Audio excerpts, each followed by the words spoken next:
Is it actually possible for Congress to hold these tech giants accountable for their partisan choices when it comes to the kind of censorship that they've engaged in during this election?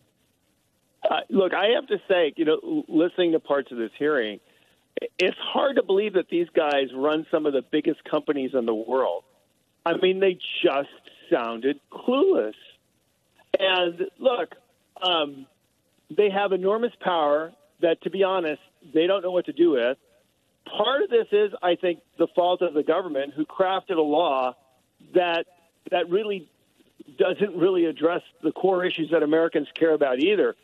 I don't think there's any question that going forward, this is, called Section 230. This is the law that gives them immunity because they're not a publishing platform.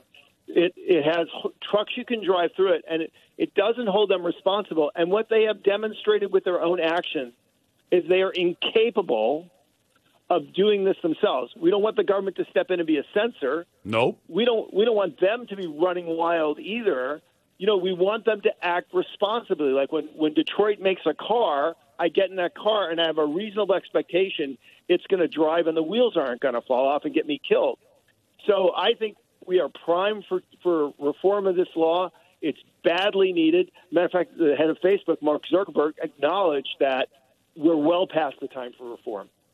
Well, let me ask you this, and maybe I'll make a poor comparison. Even before I was born, Colonel, I don't think you were born this long ago, Billy Graham, the great Billy Graham, recognized the possible hazard in televangelists, both on radio and television. He said there's a lot of money that somebody, con men, con women as well, could make. So he said, we're going to set up a council, basically, to keep an eye on this. And they didn't use the word transparency that way back then, but they wanted transparency, and they wanted to tell the public, these are the trustworthy ones, and then show why they were trustworthy.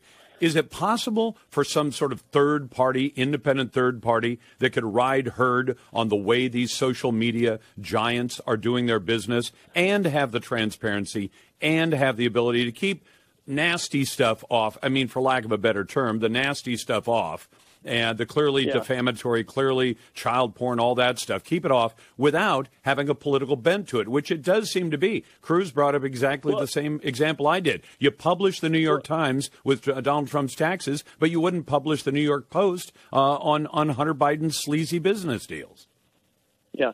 So, they tried this, but unfortunately these councils and advisory boards they put together, they're not nonpartisan, and they're highly politicized. And most of them are, turn out to be leftists. Look, here's the challenge they have. So what they said is, okay, we'll come up with community standards. Well, the problem is they may think they're good standards, and a lot of them aren't. Nobody holds them accountable for uniformly applying those standards, which they don't. And a lot of times they get it wrong. So what we need is okay, if you're saying you are not a publisher and you are applying standards, then we need clear rules of the road. What are the criteria for a good standard? How do we know if you're measuring it? Where's the transparency? And the other thing which they're appalling at is they don't explain to people why they do stuff. They knocked New York Post off the air on this article. Yep. They didn't explain what the community standards were that they violated. They never really explained what they were doing. And the reality is they and the New York Post could have sat down in 42 seconds and made those articles so they would have been acceptable to the New York Post and acceptable to Facebook. And nobody in America would have ever known that there was an issue there. Instead, what they did is they admittedly wrongly applying the road standards, didn't explain it, and then actually created a bigger political scandal than if they just stepped out of the way and let New York Post do its job. Colonel, this is what I'm talking about. I don't understand how even the social media giants, like people like Jack Dorsey, can say, we made a mistake, we didn't properly apply our own rules, as you pointed out, and we realized it fairly quickly. We corrected it within 24 hours, but now we're going to wait for the New York Post, a 200-year-old newspaper now online, to actually go in and do the things they have to do to be able to post. This doesn't make any sense, and it is really hard even if I work my tail off on it, to see this as anything but blatantly partisan and blatantly political on the part of Twitter. They know what they did. They know they made a mistake, and it was a major mistake. And as you pointed out, all they had to do was say to the Post, where'd you get all this info? Well, that's in the story.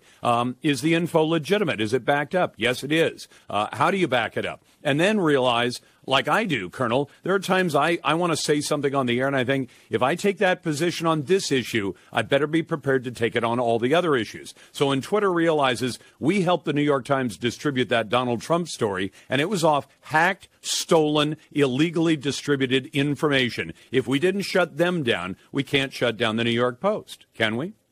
Well, here's what's screwed up about their standards, right? Because their standards are screwed up. The New York Post is a responsible agent. If you said, oh, my God, there could be stolen information on there, you know what? Somebody can go sue the New York Post or have them investigate it. Or this could be Russian disinformation. Well, you know who's responsible for that? The New York Post is. They can be sued for libel. They can be tried for crimes. They're a responsible entity. So it's not like you're protecting somebody's personal information or somebody's reputation who we don't know who they are. This is a legally responsible entity who can rise and fall on what they put out there. You don't have to monitor them and childproof them. That should not be your job. So your standards, dude, they're screwed up. The other big thing I came out today is Twitter, Facebook, and Google. Every one of them said there is absolutely zero evidence that the controversy surrounding Hunter Biden's laptop and the testimony of witnesses around that and the Biden business dealing, that any of that is the result of Russian disinformation. They said they have zero evidence of that.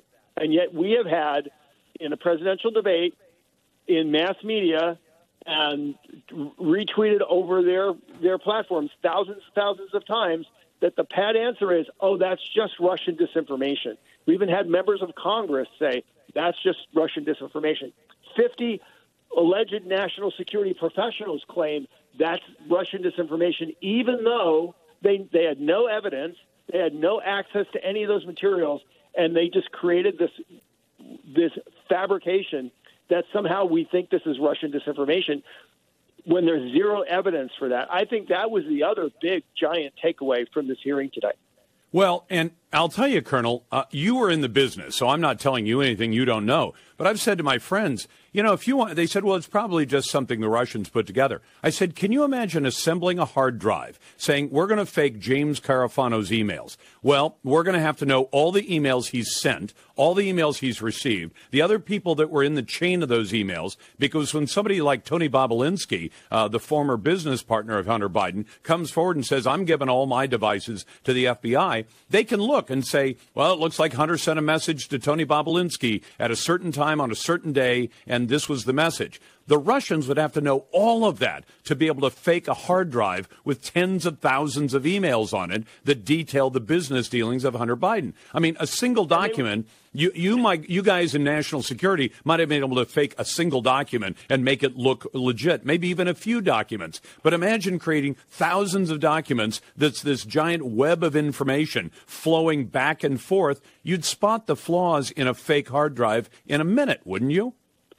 And you'd have to do it a year ago, and you would have to get into Bobulinski, all of his phones, and put corroborating information on there, and you would have to create eyewitnesses that would corroborate all your falsified data. Now, in contrast with a story that Facebook and Twitter and everybody else had no problem publicizing at all, you've got the Steele dossier, which is completely based on anonymous sources, which has no documents, which has no eyewitnesses, and literally has nothing in it but collected rumors from a suspected Russian source. And yet that was treated as gospel. And when you dare deem that somehow that the Russians could be involved as part of a disinformation campaign, people scoffed at you. So the double standard here is beyond breathtaking. What it reminds me of? The scene in Casablanca, where they give the police chief his winnings, and then he say, "I'm shocked to find out there's gambling going on." I mean, come on. No, it's crazy, Colonel. It's always good to have you on the program. Thanks so much for taking the time. Thank you, man.